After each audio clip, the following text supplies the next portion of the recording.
just show you how to kind of reset it for the season, okay? I call this the N.E.S.T method. So the word N.E.S.T, the first letter in that is N. So this is where we look at the nervous system first, okay? And the nervous system is super important, kind of like I mentioned before. This is your body's alarm system. And when it senses pressure, overwhelm, uncertainty, it hits the brakes. All these new things that you say you want in your life, in your relationships, with your health, in your business, whatever the case may be, they're new. And they are going to trigger these responses, whether that's fight, flight, freeze, fawn, or any of the other Fs that I have also covered on previous workshops. So that's why when the year's coming towards the end, right? We've got that Q4 pressure rising. Many of us procrastinate or we start to kind of spin in anxiety. It's biology, okay? So in practice, regulation needs to come first. Okay? Whatever you're doing to regulate your nervous system, to heighten your awareness, to elevate your consciousness, that needs to come first. It could be EFT tapping like we're going to be doing today. It could be, and we'll do a little bit of this today, kind of like havening, just getting back into the body. Things that calm your system so that you can think clearly, okay? It's huge. The E in N.E.S.T is engage, okay? So engage the subconscious, okay? The subconscious matters as much as the nervous system. 95% of your daily actions are run by your subconscious programming. Okay, this encompasses your old beliefs, your childhood conditioning, any repeated thought patterns. It's all subconscious. And it's firing off and running without you even thinking about it. Okay? And it doesn't even need to be true, right? It's just stuff that you soaked up like a sponge when you were most likely under the age of 10. So if you've ever said, I know what I should do, but I still don't do it, anybody? That is the subconscious overriding conscious intention. Okay. So EFT and hypnotherapy speak the language of the subconscious, which is what makes the kind of change that they can create faster and deeper than things like willpower, which tend to fade. And when willpower fades, then what, right? The S in N.E.S.T is somatic release and repatterning, okay?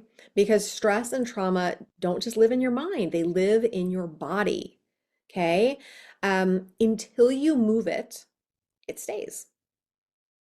So that, tight jaw or that feeling in your chest or wherever else it's coming, like you're dropping on a ride or whatever, maybe it's just scattered ADHD type energy. That's how it's showing up in your body. That is how the procrastination, the sabotage, the stall, that's how it's showing up in your body. Okay. So again, things like the EFT tapping, even just shaking, sometimes just like shaking your body out, just taking a moment to just kind of shake or dance or something can be really helpful. Movement, breath, all of that can help discharge some of that stress and anchor new patterns so that your shifts can last and so that they can take form. I'm sure you guys have all seen those, I don't know, like videos or things where an animal gets chased by a predator or whatever, like a bunny rabbit or whatever. And then as soon as it gets to a safe place, it just shakes. It's just discharging all of that energy and coming back into a regulated nervous system again. And it's really important. It happens in nature and animals are good at doing it. We can learn something from that. So, all right, then we go to the T, right? So we have one more letter here in N.E.S.T, and then we're going to go into some actual practices that we can do together.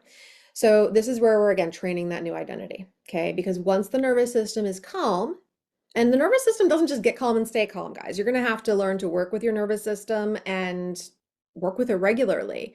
Dysregulation is common, and once you can kind of learn how to do that and get your subconscious on board and the body more clear, then you're in a place where, it's time to really future cast who you're becoming. So, you might be kind of entering into like visualizing a moment in Q4. And instead of seeing it as pressure to do more, maybe you can see it as an invitation to step into your next identity now. Okay. Because if not now, when? Like we always love to put it like, then I'll do this or I'll do this when, but tomorrow literally never comes. Okay. And I have watched people on so many occasions push things off. I mean, there's so many people I've been talking to for years that are working on different things.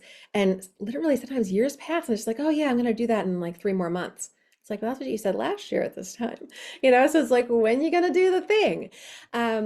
So here's where you can train your new identity using things like visualization. If you like to journal, journaling can be great. I know in my work with a lot of people who are very busy minded or ADHD, a lot of the times, journaling is like love hate. Some people love to do it, some people hate to do it. I am a very inconsistent journaler if I'm trying to like do major journaling.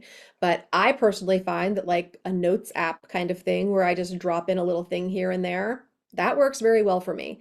And voice note journaling, that also works very well for me, especially with the ability to, use transcription services and things like that to access it and utilize it if I need to at a later time.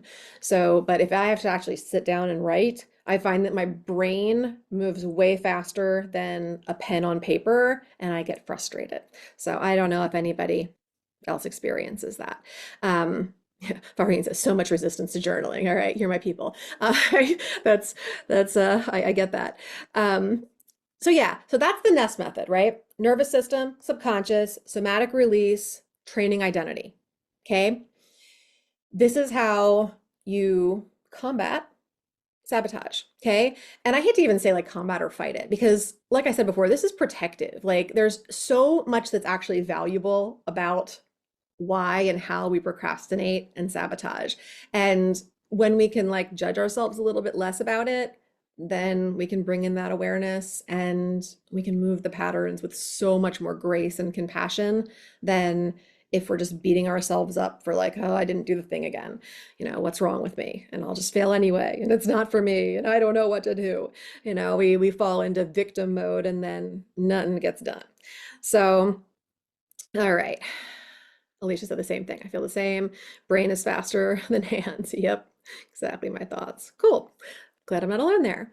So now that we understand how the nervous system, the subconscious mind, and the body all work together, let's like move this from theory into practice, okay? Because it's one thing to know that sabotage is a pattern, right? But the real shift happens when we actually can feel it releasing in our bodies, okay? That's what makes change stick.